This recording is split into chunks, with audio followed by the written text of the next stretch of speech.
Halo teman-teman semua. Nah, hari ini kita akan membahas nih. Sudah tahu kan soalnya seperti apa? Dan inilah soal-soalnya berikut dengan jawaban pembahasannya. Untuk soal nomor 1. Nah, bisa dilihat bareng-bareng ya.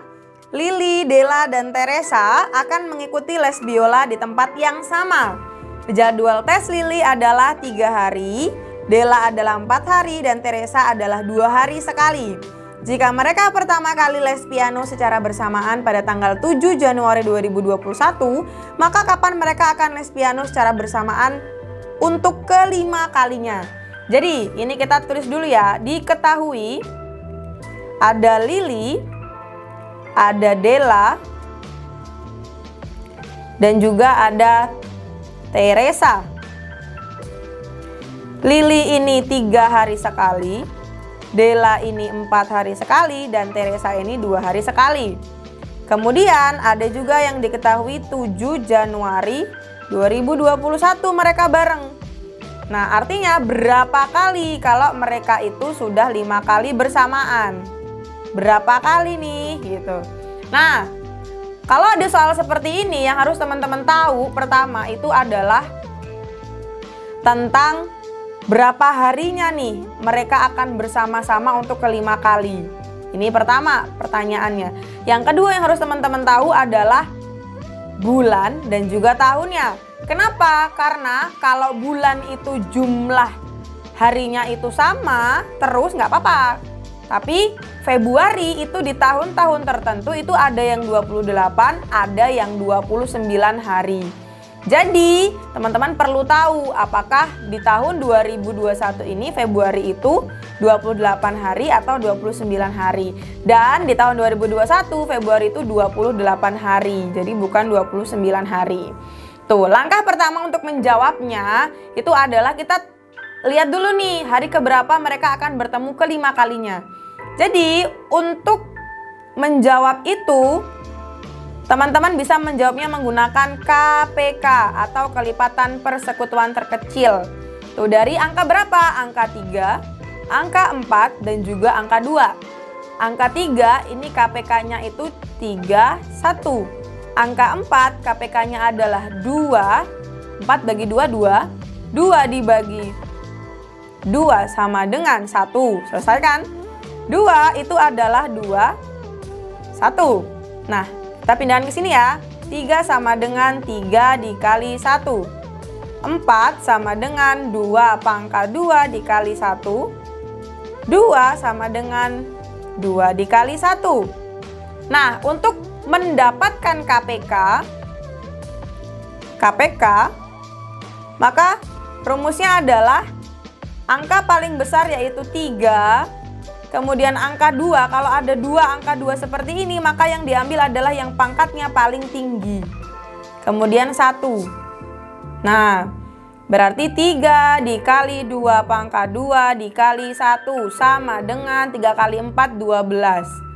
Nih, di hari ini, di hari ke-12 mereka akan bertemu kembali setelah tanggal 7 Januari, hari ke-12. Karena tadi yang ditanyakan itu adalah 5 kali, maka langkah selanjutnya adalah 12 hari dikali 5 sama dengan 60 hari. Ternyata mereka itu akan bertemu kelima kalinya di waktu 60 hari. Nah, inilah fungsi keduanya bulan gitu, Januari, Februari, Maret. Oke, kita mulai dari Januari teman-teman semua. Tadi mulainya adalah tanggal 7. Artinya ketika 3 Januari itu ada 31 hari, maka dia dikurang 7 untuk mendapatkan 60 hari.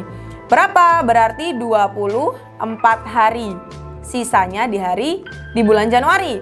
Kemudian di bulan Februari itu ada berapa? Ada 28 hari. Untuk di tahun 2021. Artinya kalau 24 ditambah 8 itu berapa hari? 52 hari. Masih kurang dong dari 60 hari.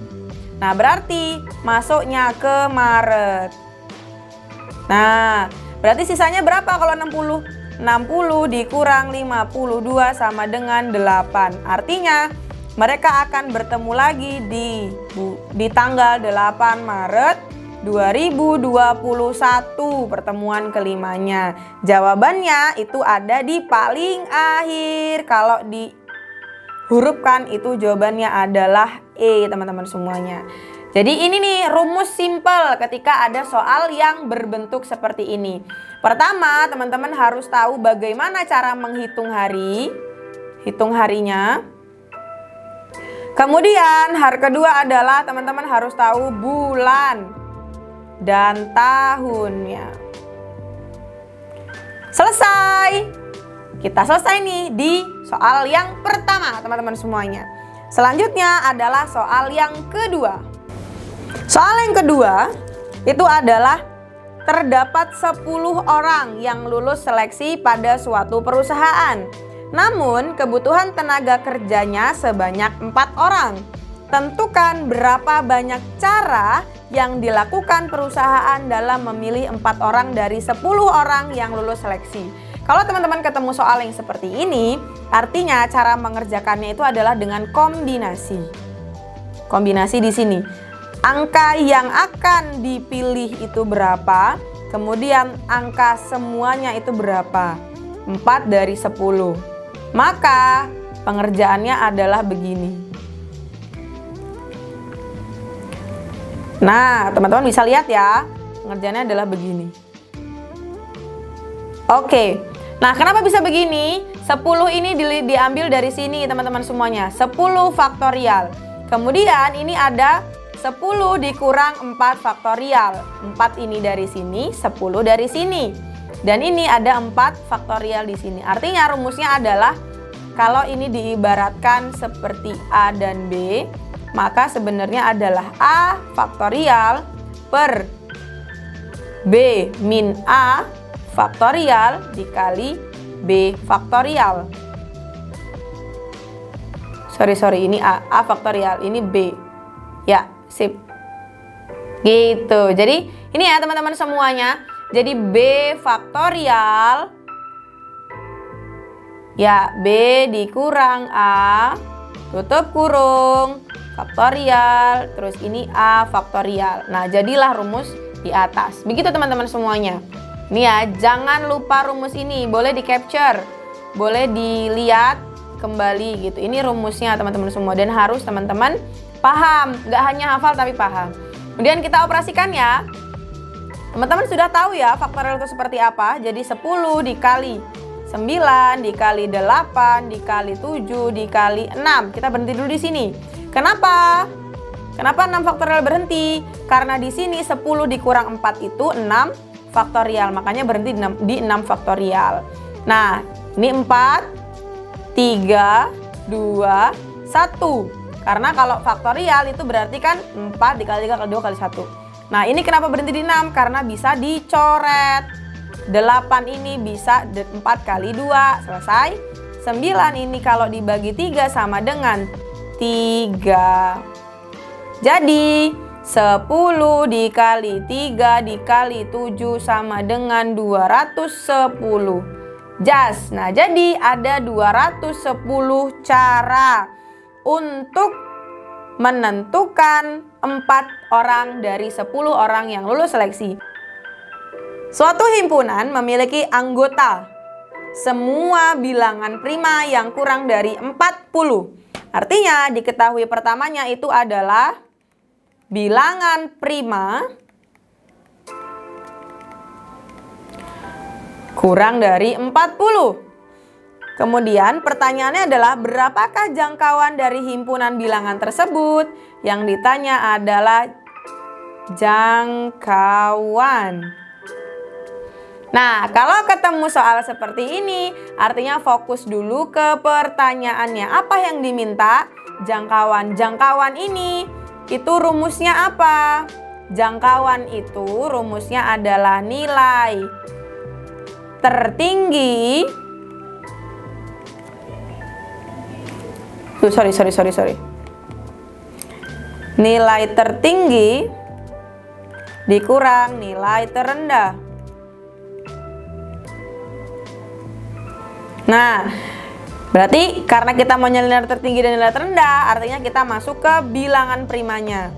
Bilangan prima terendah itu adalah 2. Tahu ya teman-teman semuanya.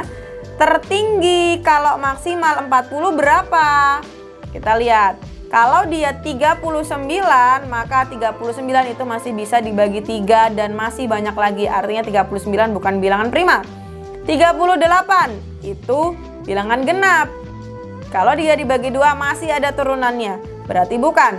Kita masuk ke 37. Nah, 37 bisa nggak dibagi yang lain? Nggak, 37 hanya bisa dibagi oleh 37 dan bilangan itu sendiri dan 1. Artinya 37 adalah bilangan prima. Nah, ini 37. Jawabannya berarti nilai tertinggi 37 dikurang nilai terendah 2 sama dengan 35. Mudah kan teman-teman semuanya? Kayaknya sulit mengerjakan soal ini gitu. Kalau misalnya teman-teman tidak hafal rumusnya gitu. Jadi kalau jangkauan itu rumusnya adalah nilai tertinggi dikurang nilai terendah. Kalau range beda lagi. Kalau min beda lagi. Kalau simpangan baku beda lagi. Nah, teman-teman boleh pahami gitu dari masing-masing rumus itu mana yang harus dihafalkan dan mana yang memang prioritas untuk dihafalkan. Nah, biasanya jangkauan ini menjadi salah satu prioritas yang harus dihafalkan. Begitu teman-teman semuanya. Kalau sudah tahu rumus jangkauan, insya Allah ini akan jauh lebih mudah. Dan teman-teman juga harus tahu bilangan prima itu apa gitu. Bilangan prima itu angkanya berapa aja. Jadi bilangan prima itu adalah bilangan yang hanya bisa dibagi oleh bilangan itu sendiri dan hasilnya adalah 1. Jadi misalnya 3 ini bilangan prima bukan? Ya, karena hanya bisa dibagi 3 dan bilangan itu sendiri.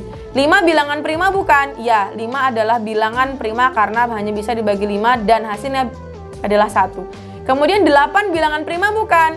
8 bukan bilangan prima karena dia itu masih bisa dibagi 2 kemudian hasilnya 4. Dari 4 masih dibagi 2 hasilnya 2 masih dibagi 2 jadi 2 dan 1. Artinya ini bukan bilangan prima. Bilangan prima itu adalah bilangan yang seperti ini. Bilangan yang seperti ini. Ini adalah soal-soal yang bisa dibilang rumit sebenarnya kalau kita baca aja. Apalagi kalau kita nggak tahu maksudnya apa. Tapi soal ini adalah soal yang mudah kalau misalnya kita bisa mengerjakannya. Yang paling penting itu bukan soalnya, tapi adalah cara mengerjakannya dan ketenangan kita ketika mengerjakan soalnya. Semoga ini bisa membantu teman-teman semua ke depannya agar ketemu soal seperti ini lagi teman-teman udah nggak bingung dan langsung bisa sat-sat untuk bisa menyelesaikan soalnya.